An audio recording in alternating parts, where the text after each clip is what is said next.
Senhor nosso Deus, nós te agradecemos por tudo. A tua palavra tem sido colocada perante os nossos olhos, os nossos ouvidos ouvem a tua voz e, portanto, se deleitam no Senhor. Ó Pai Santo e amado, continua abençoando o teu povo, age com graça perante a tua igreja, permite-nos que possamos verdadeiramente te adorar.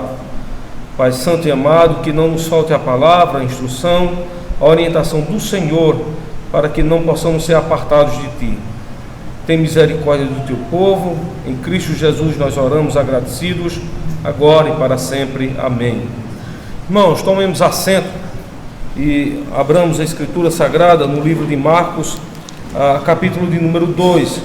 Domingo passado nós tivemos a oportunidade de expor a palavra do Senhor em Marcos capítulo 1, e agora fica ao nosso dispor a exposição do Senhor em Marcos capítulo de número 2. Gostaria de antemão de chamar os irmãos para a leitura do texto sagrado, do verso de número 18 ao verso de número 28.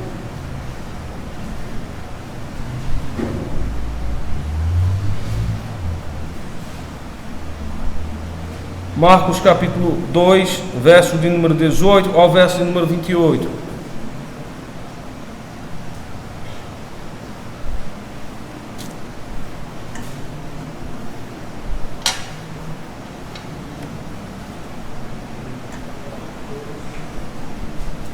Marcos capítulo número 2, verso 18 ao verso 28.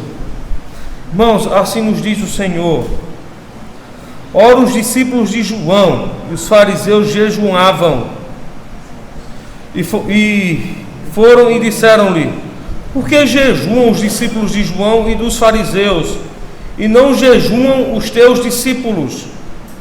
Jesus disse-lhes: podem porventura os filhos das bodas jejuar enquanto está com eles o esposo? Enquanto tem consigo o esposo, não podem jejuar. Mas dias virão em que lhes será tirado o esposo, e então jejuarão naqueles dias. Ninguém deita remendo de pano novo em roupa velha. De outra sorte, o mesmo remendo novo romperá o velho, e a rotura ficará maior. E ninguém deita vinho novo em odres velhos. De outra sorte, o vinho novo rompe os odres, e entorna-se o vinho, e os odres estragam-se. O vinho novo deve ser deitado em odres novos. E aconteceu que, passando ele num sábado pelas searas, os seus discípulos, caminhando, começaram a colher espigas. E os fariseus lhe disseram: vês, porque fazem no sábado o que não é lícito? Mas ele disse-lhes: nunca lestes o que fez Davi, quando estava em necessidade e teve fome, ele e os que com ele estavam? Como entrou na casa de Deus no tempo de Abiatar, sumo sacerdote, e comeu os pães da proposição, dos quais não era lícito comer, senão os sacerdotes, dando também aos que com ele estavam. E disse-lhes: o sábado foi feito por causa do homem, e não o homem por causa do sábado. Assim o Filho do Homem até do sábado é Senhor. Irmãos, esse é o texto. Então eu gostaria de antemão fazer uma introdução aqui ao que será pregado aqui aos irmãos. Lembrando que sábado passado nós dissemos algumas informações importantes aqui acerca do livro de Marcos. Lembrem disso.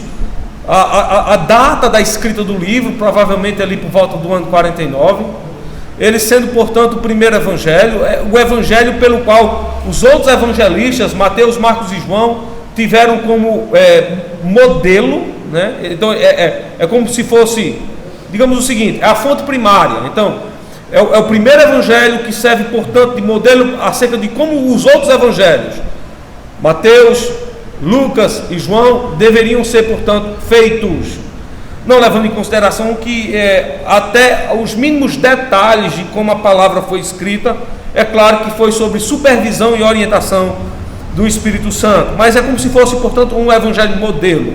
Tanto é que se você pega o evangelho de Mateus e de Lucas, você vai encontrar a seguinte frase junto com o de Marcos: esses evangelhos são sinóticos, ou seja, evangelhos sinóticos são, a palavra sinótico significa parecido, idêntico, né? Então são muito similares esses textos.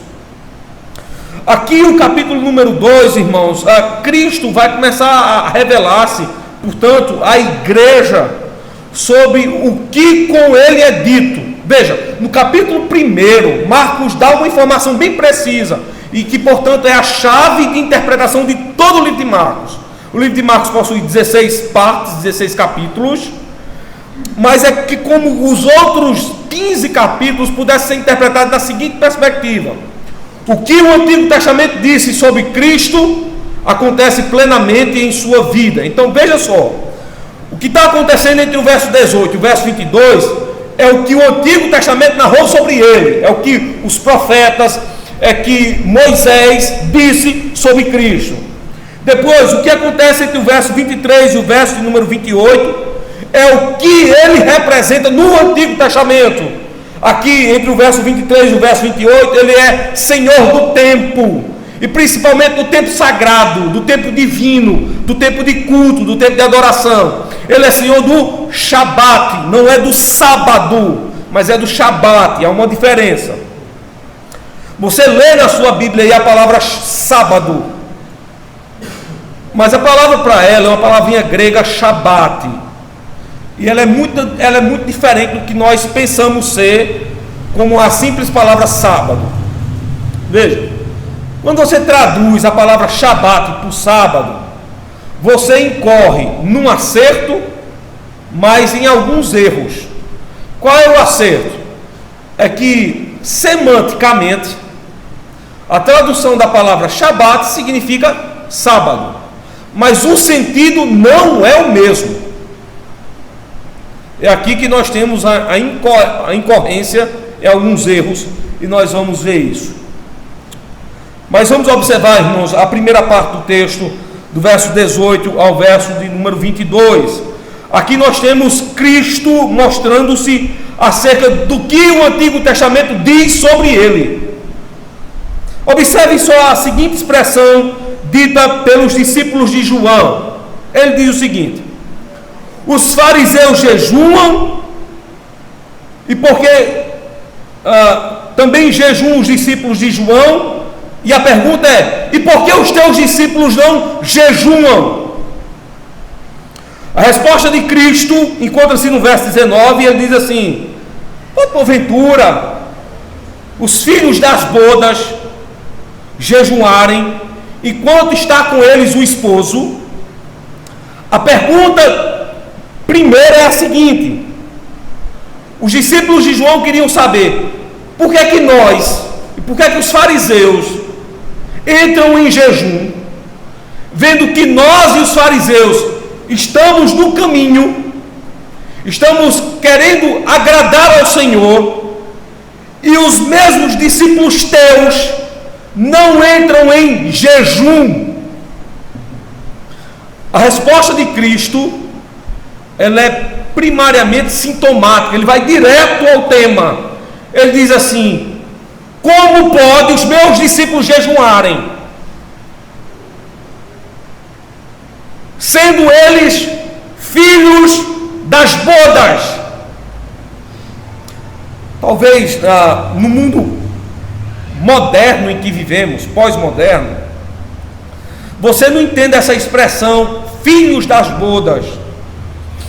Mas se isso fosse dito há 40 a 50 anos atrás, na década de 40 ou na década de 50, quando se falasse em bodas, os ouvintes, mesmo de língua portuguesa, brasileiros, diriam: esse homem está falando sobre casamento, enquanto a ele foi perguntado sobre jejum.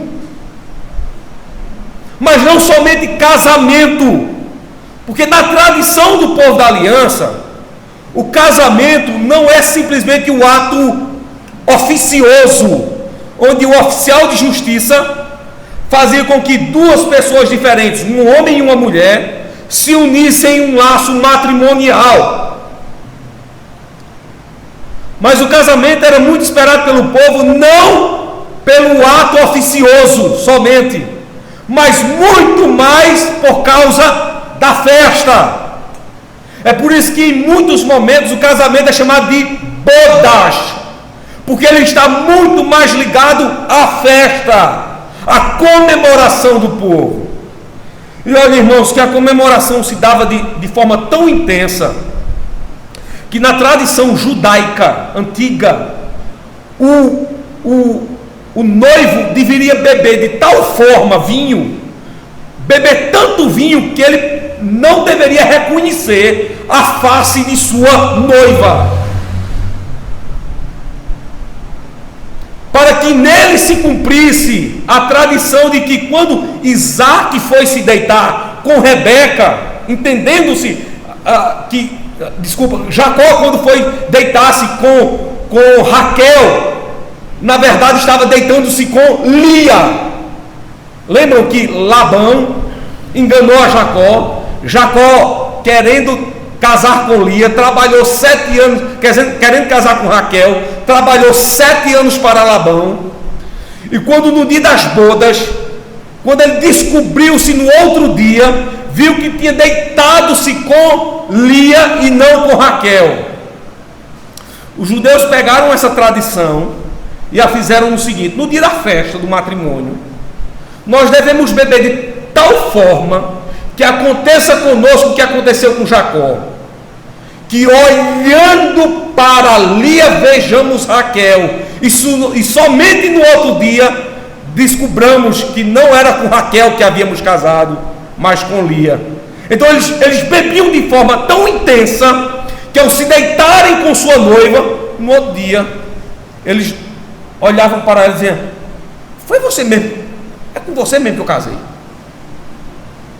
Tamanha tinha sido a tomada de vinho no dia anterior.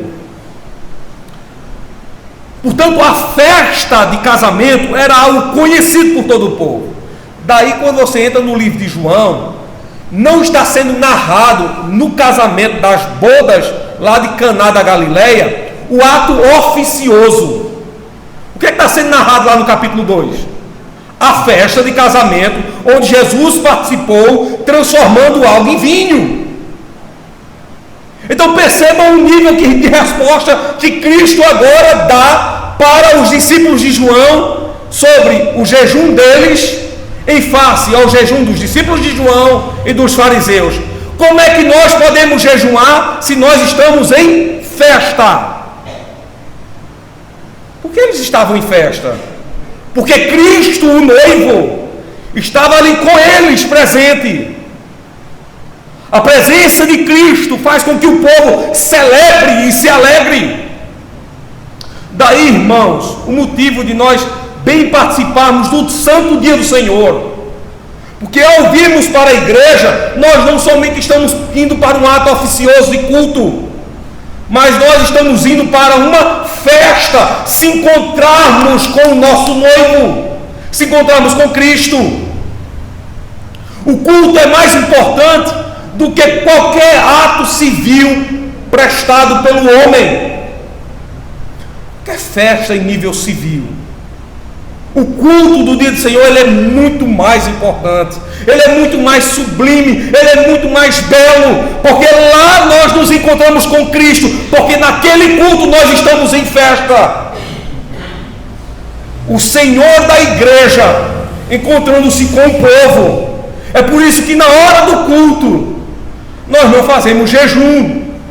Era a resposta de Cristo, porque o povo caminha comigo e nós estamos em celebração, em festa. A lembrança aqui, irmãos, é um resquício do que falava o Salmo 42.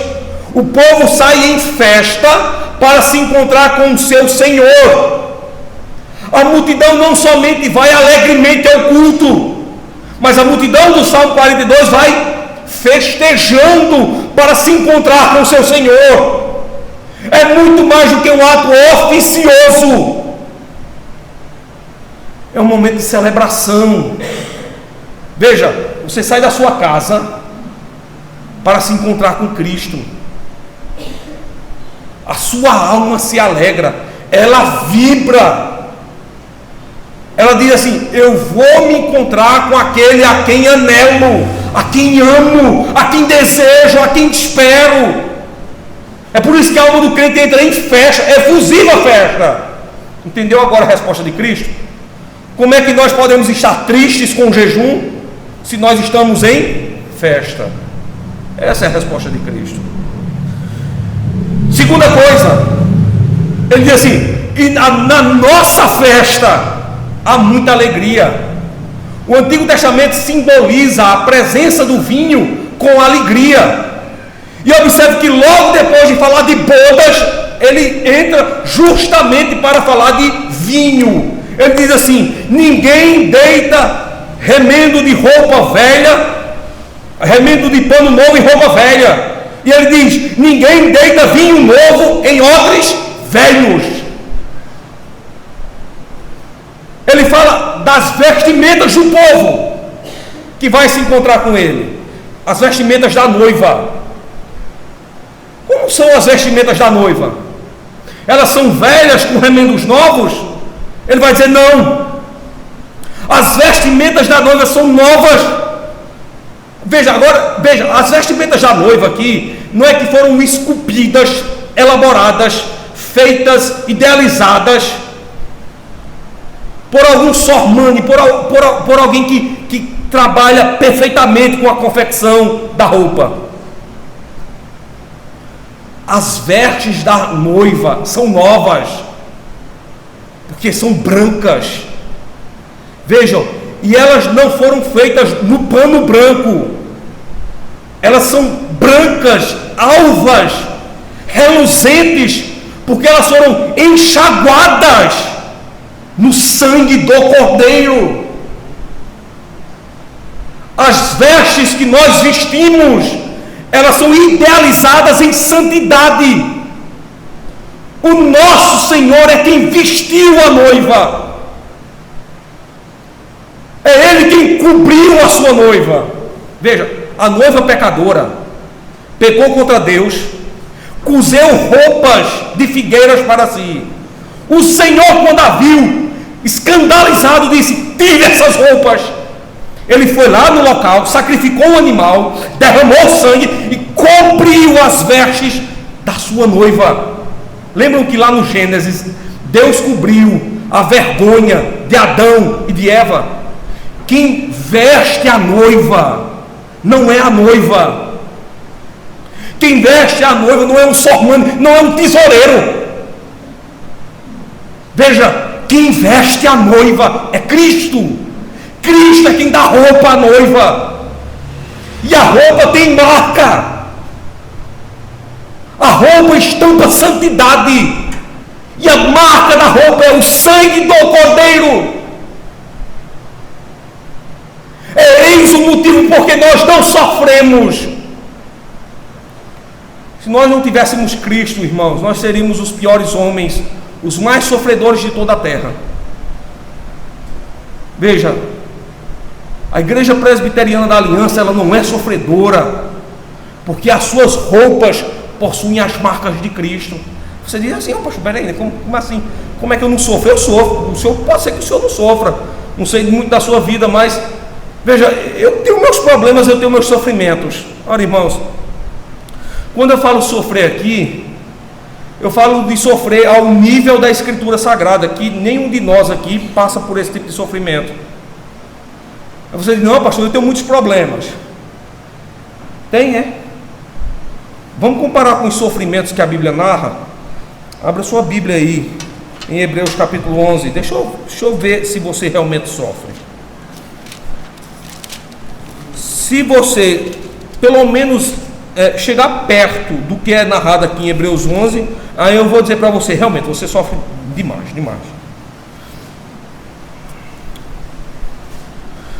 11:36 diz assim, Hebreus 11, verso 36 e versos subsequentes. Se você chegar pelo menos próximo disso, aí eu entendo que você sofre. Tá ok?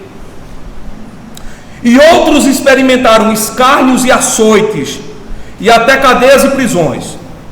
Foram apedrejados, serrados, tentados, mortos ao fio da espada, andaram vestidos de peles de ovelhas e de cabras, desamparados, aflitos e maltratados. Olha, aqui vestido de pele de ovelhas e cabras, era a pele de cabra e de ovelha praticamente ao avesso, expondo a carne, e o homem era jogado na selva, e cachorros, lobos e leões famintos iam atrás daquele sangue da ovelha e da cabra. Era esse tipo de roupa que eu estou falando, viu? Que o texto está falando. Verso 38, dos quais o mundo não era digno, errantes pelos desertos e montes e pelas covas e cavernas da terra. E todos estes, tendo tido testemunho pela fé, não alcançaram a promessa, provendo Deus alguma coisa melhor a nosso respeito, para que eles sem nós não fossem aperfeiçoados. Então veja só, é esse tipo de sofrimento que eu estou falando. Quando eu digo você não sofre, é porque eu comparo as nossas vidas, não somente a sua, mas a minha também, a este nível de sofrimento. Viram? Escárnios, açoites, cadeias, prisões, apedrejamento, cerrados ao meio, mortos ao fio da espada, vestidos de peles de ovelhas e de cabras, em sangue, sendo colocados para serem devorados pelos leões, lobos e cachorros, desamparados, aflitos, maltratados, errantes pelos desertos, montes, pelas covas, onde muitos crentes escaparam com vidas, colocados entre as covas, porque era o único local onde os soldados não iriam procurar, e cavernas da terra. Você passa por isso? Então, quando for abrir a boca para dizer assim, eu sofro demais, então compare com o que o texto diz. Viu? Esse nível de sofrimento, os filhos de Deus outrora passaram. Veja, a graça de Cristo se apoderou de nossas fraquezas. E entenda que hoje nós nem de perto passamos pelas agruras que os santos filhos de Deus passaram. Sabe por quê, irmãos? Porque Cristo caminha com a sua igreja. Porque Cristo tem estado entre o seu povo. Porque Cristo tem nos livrado de tais adversidades. E muitas das vezes nós não somos gratos por aquilo que Ele tem feito conosco. As nossas vestes possuem a marca de Cristo. Segunda coisa, observem que nós estamos com Cristo, com roupas novas, numa festa, e Ele nos dá muito bem a beber. Ele trata de vinho, que é colocado em odres novos. Veja, nós somos os odres que recebem vinho novo. O vinho aqui é uma lembrança da palavra, da graça e da unção do Espírito Santo. Os odres novos é o novo homem, a nova mulher, que é constituída e formada em Cristo. Em outras palavras, se o seu aspecto perante o espelho demonstra ser muito velho, saiba que Cristo lhe fez novo. Cristo revigorou as nossas forças. E agora, nesse momento, veja, nós somos renovados por Deus. Não no sentido de renovados que muitas igrejas fazem por aí, de fazerem movimentos alheios e estranhos ao Evangelho. Renovados no sentido de que nós sempre temos a palavra, nós sempre temos o Espírito, e portanto nós sempre somos renovados, ainda que o nosso aspecto esteja envelhecendo. Tem uma lei da física, chamada de entropia. A entropia diz que algo bom e novo, ele vai se deteriorando com o tempo. É assim que nós vemos todos os dias, né? Você compra algo novo e ele vai envelhecendo. Me lembro um dia desse, quando eu adquiri meu carro, novinho, um dia desse, uma decepção no carro, bem quando encontrava algo já velho nele. Eu disse, poxa vida, o tempo vai passando e as coisas não vão melhorando, as coisas vão se deteriorando. Você compra um sapato novo, meses depois está lá a sola do sapato já desgastada, ela ficando velha. Você compra uma roupa nova, a roupa bela lhe cai bem, passa-se o tempo e ela começa a se deteriorar. Você compra uma bicicleta nova, anda na rua com todo gosto, De repente ela começa a se deteriorar. Veja, é a lei da entropia. Só que ela não se sujeita à vida da igreja. Todos os dias nós somos renovados. Porque Cristo tem sobre o seu povo todos os dias derramado a sua graça. Não é isso que o texto diz? As misericórdias do Senhor, a graça do Senhor renova-se a cada manhã. Todos os dias nós somos renovados, ainda que o nosso aspecto perante o espelho nos denuncie. Quando eu entro lá em casa, na sala, tem uma foto que me deixa assustado. É uma foto de 8 anos atrás, não, de 10 anos atrás. Eu estou numa camisa verde, magrinho, cabelo preto, sem um fiapo de cabelo branco. A barba posta, você não encontra um fio branco. Esses dias eu tive que tirar a barba porque ela estava toda branca.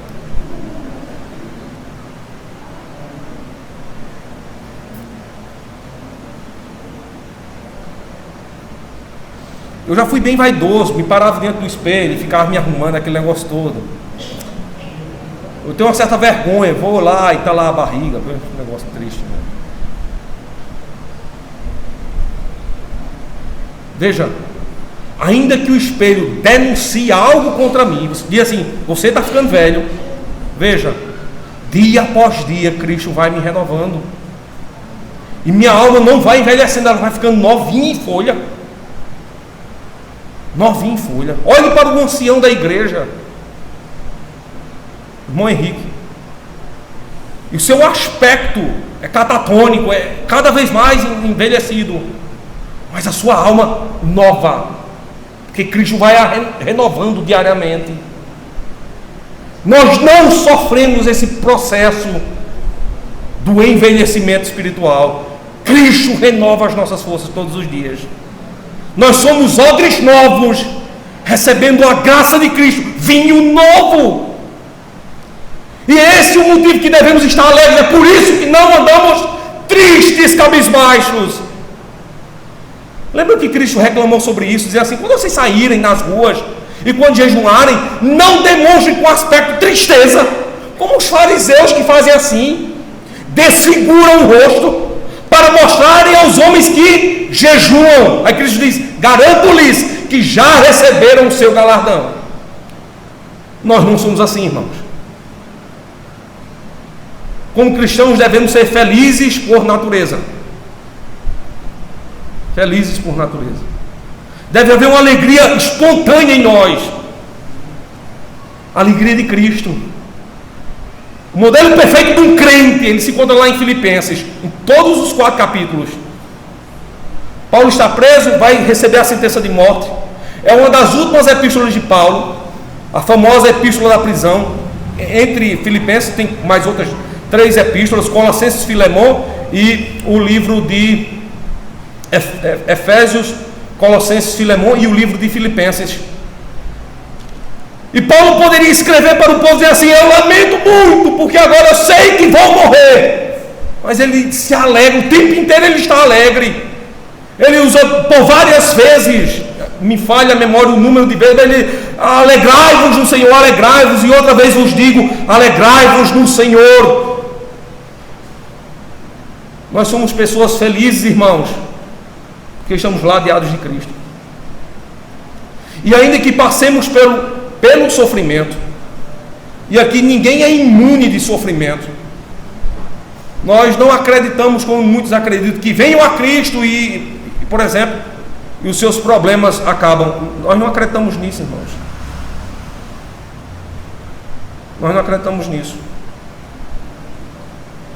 Nós acreditamos tácita e claramente que em Cristo nós enfrentamos a agrura do sofrimento e passamos pelo sofrimento e não nos detemos no sofrimento, porque Cristo é a nossa alegria. E lembrem-se daquilo que ele disse: diante do Senhor até a tristeza ela salta de alegria. Segunda parte do texto, veja aí o verso 23 ao verso número 28. Ele diz: onde nós achamos alegria? Veja, o tema dos versos 23 a 28 é o Shabat. E o motivo é: os filhos das bodas colheram espigas e comem no Shabat. E eles estão sendo acusados de violarem o Shabat. É usado sobre eles a lei de Moisés,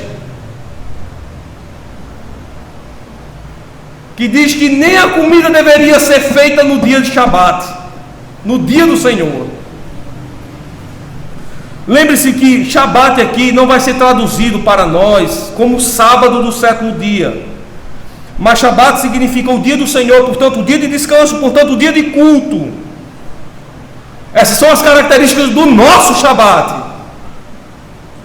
Nós chamamos o nosso domingo de Shabat, porque é o dia de descanso, o dia do Senhor, e portanto é o dia de culto. Agora observem que é feita uma acusação aos filhos das bodas, dizendo assim: os teus discípulos quebram o sábado, quebram o Shabat. Olha o argumento que Cristo faz agora na defesa dos discípulos. É impressionante. Ele diz assim: veja, eles estão em festa porque estão celebrando o casamento, as bodas. A noiva, os discípulos, a igreja, juntamente com o noivo, o Senhor. A acusação é que eles quebraram o Shabat, verso 23, verso 24. E olha a defesa que Cristo faz dos discípulos. Ele diz assim: nunca leste o que fez Davi quando estava em necessidade e teve fome? Ele com os que ele estavam, como entrou na casa de Deus no tempo de Abiatar, sumo sacerdote, comeu os pães da proposição, pães esses que somente deveriam ser comidos pelos sacerdotes. O que é que Cristo está dizendo? Ele está dizendo assim: eu não estou justificando os meus discípulos, mas o que os meus discípulos fizeram é lícito. Vejam, assim como os soldados de Davi e o próprio Davi entraram no templo e já comeram do que já estava pronto, o pão já estava pronto, não foi feito pão, mas ele comeu o que já estava pronto, o pão. Os meus discípulos também comeram daquilo que já estava pronto. Eles não tomaram as espigas, não cozeram as espigas, não assaram as espigas, eles comeram da própria espiga, nua e crua.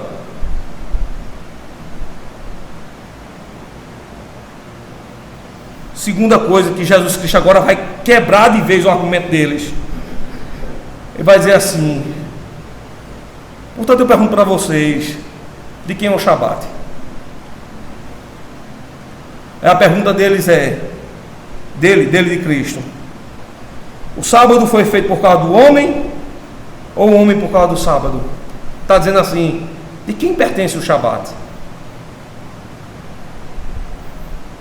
Veja, nós não temos nenhuma resposta dos fariseus. A resposta de Cristo é: o sábado foi feito por causa do homem, e não o homem por causa... Veja, o homem precisa do sábado, o homem precisa dessa festa, e é por isso que ele foi feito. Veja, a festa, o Shabat, o culto, o dia do Senhor, foi feito para esses filhos da aliança, e não os filhos da aliança para o sábado. Mas por causa dos filhos da aliança, há portanto uma festa. Aí ele diz assim: e sabe quem é o patrono dessa festa? Veja, quando um grande senhor faz uma festa, primeiro ele convida quem quer, e segundo ele dá na festa o que ele bem entende dar. Ele chama os homens para a festa, quem ele quer, os seus convidados, ele convida quem ele quer. Em segundo lugar, nessa festa, os homens comerão e beberão aquilo que ele quiser dar. Sabe por quê? Porque a festa é dele. Aí ele diz assim: assim o filho do homem, até do filho do homem, Cristo, até do Shabat, do sábado, ele é Senhor, ele é dono desse dia.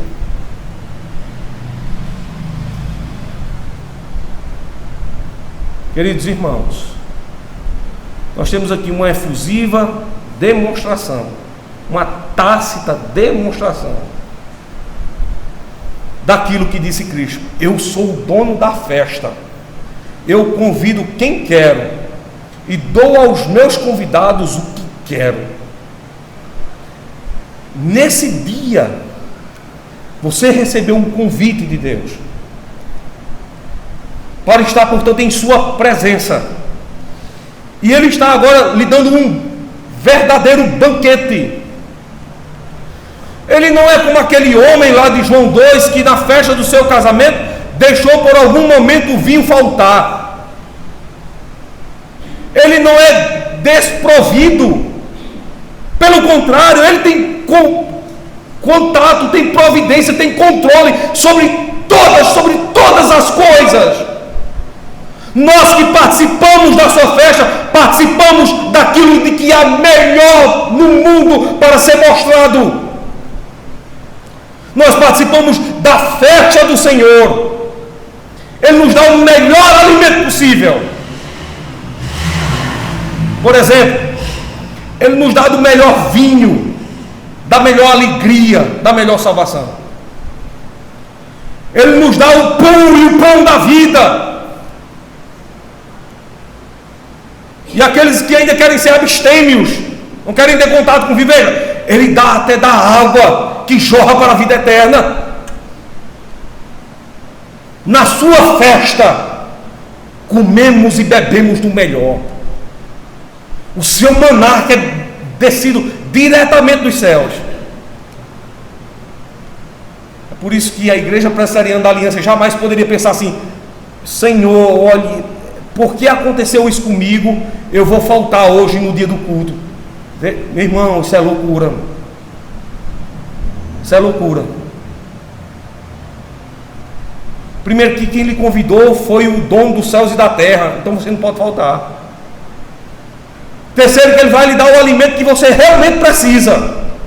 Não é aquilo que realmente você quer, é aquilo que realmente você precisa. Saiba disso, meu irmão. Saiba disso, meu irmão.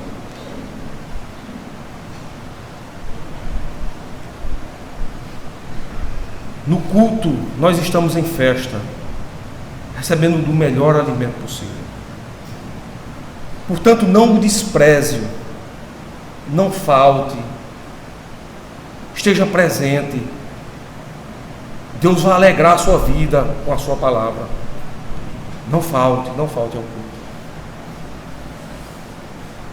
Que o Senhor nos abençoe, irmãos. Esta é a sua palavra.